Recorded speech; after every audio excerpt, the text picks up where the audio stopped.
नमस्कार। आज हम सैंधव सभ्यता यानी कि अ, हड़प्पा सभ्यता पर मिले कुछ दिलचस्प स्रोतों की गहराई में उतर रहे हैं। जी हाँ, एक ऐसी प्राचीन दुनिया जिसके कई राज तो अब भी खुलने बाकी हैं। बिल्कुल। और आज हमारा इरादा है कि इन स्रोतों से समझें कि इस सभ्यता का मतलब समय क्या था, इसके अहम शहर कौन-कौन से थे, क्यों थे, उनकी खोज कैसे हुई और ये सभ्यता फैली कहाँ तक थी। सही। तो शुरुआत करते हैं शायद सबसे पेचीदा सवाल से, इसका काल निर्धारण। हाँ, ये हमेशा से एक बड़ा मुद्दा रहा है। खासकर जब 1920 के दशक में ये सभ्यता सामने आई, तब तो इसका सही समय जानना बहुत बड़ी चुनौती थी। बिल्कुल, उस समय जो तरीके थे वो थोड़े अलग थे। हाँ, जैसे मैंने पढ़ा था, शुरू में कुछ अंदाजे लगाए गए। जॉन मार्शल थे, उन्होंने मेसोपोटामिया से तुलना की। हाँ, उन्होंने मेसोपोटामिया की तिथियों के आधार पर इसे लगभग 3250 से 2750 ईसा पूर्व का माना था। और फिर मार्टिमर व्हीलर भी थे, उनका अनुमान कुछ अलग था शायद। जी, व्हीलर का अनुमान थोड़ा बाद का था, करीब 2500 से 1500 ईसा पूर्व के आसपास। ये सब मतलब शुरुआती कोशिशें थीं। सही। लेकिन फिर जो असली बदलाव आया वो आया रेडियो कार्बन डेटिंग से, मतलब C14 विधि से। अच्छा, ये C14 विधि, जी, ये कैसे काम करती है संक्षेप में? देखिए ये तकनीक जो है वो जैविक अवशेषों में, जैसे लकड़ी या हड्डी में बचे हुए कार्बन 14 की मात्रा को मापती है। इससे उनकी उम्र का पता चलता है और इसने हमें सिर्फ एक फिक्स तारीख नहीं दी। अच्छा। बल्कि इसने सभ्यता के अलग अलग चरण दिखाए। जैसे एक शुरुआती दौर था जिसे पूर्व हड़प्पाई कहते हैं, ठीक। फिर एक पूरी तरह विकसित दौर परिपक्व हड़प्पाई, और फिर एक बाद का दौर जिसे उत्तर हड़प्पाई कहा जाता है। तो ये C14 ने काफी स्पष्टता ला दी। हाँ, काफी हद तक।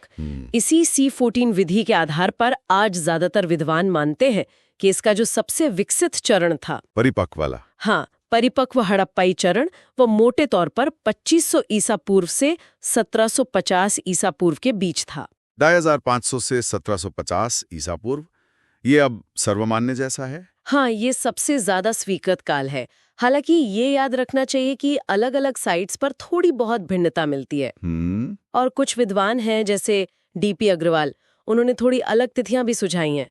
तो मतलब ये दिखाता है कि शोध अभी भी जारी है, तस्वीर पूरी तरह शायद और भी जटिल हो सकती है। सही कहा, ये कोई पत्थर की लकीर नहीं है।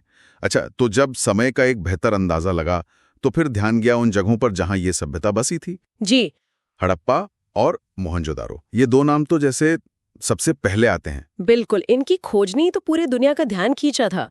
हड़प्पा की पहचान वो 1921 में हुई, दयाराम साहनी और माधव स्वरूप वत्स। और मोहनजोदारो? वो अगले ही साल। हाँ, 1922 में राखाल दास बनर्जी ने खोजा। पर ये तो बस कह सकते हैं शुरुआत थी। अच्छा। और भी महत्वपूर्ण स्थल मिले। अरे हाँ, बिल्कुल। इसके बाद तो जैसे एक सिलसिला शुरू हो गया। गुजरात में लोथल मिला, एस रंगनाथ राव ने खोजा 1954 में। लोथल, जहां वो डॉकयार्ड मिला था? जी हाँ, वो बड़ा सा जहाज बनाने या मरम्मत करने की जगह जो समुद्री व्यापार का पक्का सबूत है। कमाल है। फिर राजस्थान में कालीबंगा है, अमलानंद घोष, बीबी लाल 1953।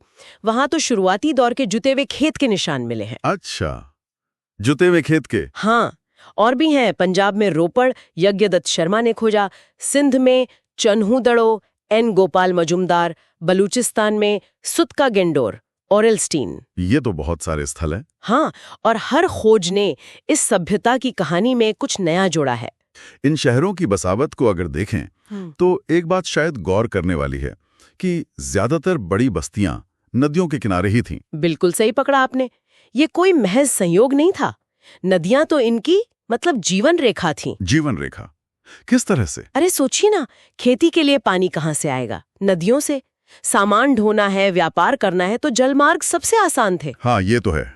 और शहर आपस में जुड़े भी रहते थे। मोहनजोदाड़ो को देखिए, विशाल सिंधु नदी के तट पर। हड़प्पा वो रावी के किनारे। लोथल का आपने बताया, वो भी नदी के पास था। हाँ, लोथल भोगवा नदी के पास था, जिससे वो समुद्र तक जुड़ता था। कालीबंगा प्राचीन घग्घर नदी के किनारे, घग्घर जो अब शायद सूख गई है। हाँ। हाँ, माना जाता है कि वो प्राचीन सरस्वती नदी का हिस्सा हो सकती है। राइट। फिर आलमगीरपुर हिंडन नदी के पास, सुतकागिंडौर दाश्त नदी के, और कुछ तो शायद सीधे समुद्र तट पर भी थे। जी हाँ, बालाकोट और सुतकाको ये अरब सागर के तट पर थे। ये साफ दिखाता है कि समुद्री व्यापार कितना अहम था इनके लिए। तो नदियां और समुद्र दोनों ही बहुत महत्वपूर्ण थे। बिल्कुल, अर्थव्यवस्था और समाज दोनों को इन्होंने आकार दिया। अच्छा, और अगर हम इसके फैलाव की बात करें, ये सभ्यता फैली कहाँ तक थी, कितना बड़ा था इसका दायरा? इसका फैलाव तो सच में चौंकाने वाला है। बहुत विशाल क्षेत्र था। कितना विशाल, कोई अंदाजा? अगर हम चारों कोनों को देखें तो पश्चिम में ये आज के बलूचिस्तान में सुतका गेंडोर तक फैली थी। ये ईरान सीमा के पास है। पश्चिम में बलूचिस्तान तक। और पूरब में? पूरब में इसका विस्तार उत्तर प्रदेश में मेरठ जिले तक था। आलमगीरपुर नाम की जगह है वहाँ। उत्तर प्रदेश तक। और उत्तर दक्षिण में? उत्तर में ये जम्मू कश्मीर के मांडा तक पहुंची हुई थी और दक्षिण में इसके निशान महाराष्ट्र के दायमाबाद तक मिलते हैं। महाराष्ट्र तक, यानी जम्मू से महाराष्ट्र और बलूचिस्तान से मेरठ तक। हाँ, कल्पना कीजिए, इतने बड़े इलाके में फैले शहरों में एक जैसी नगर योजना, एक जैसी मोहरें, एक जैसे वजन और माप। ये तो कमाल की बात है। ये किसी बहुत ही संगठित समाज की तरफ इशारा करता है। बिल्कुल। तो आज हमने इस गहन चर्चा में देखा कि कैसे सैंधव सभ्यता के समय को लेकर हमारी समझ बनी, शुरुआती अंदाजों से C14 जैसी वैज्ञानिक विधियों तक।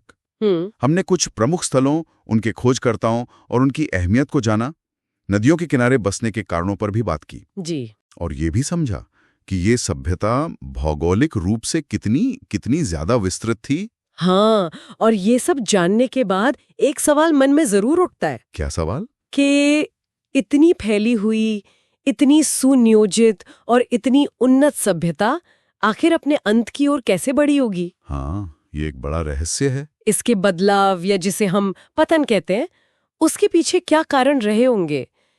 क्या वो पर्यावरण में बदलाव था, या कोई बाहरी आक्रमण, या कुछ और?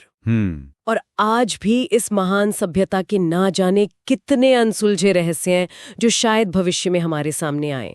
ये सवाल हमें इतिहास को और गहराई से जानने के लिए प्रेरित करते रहते हैं।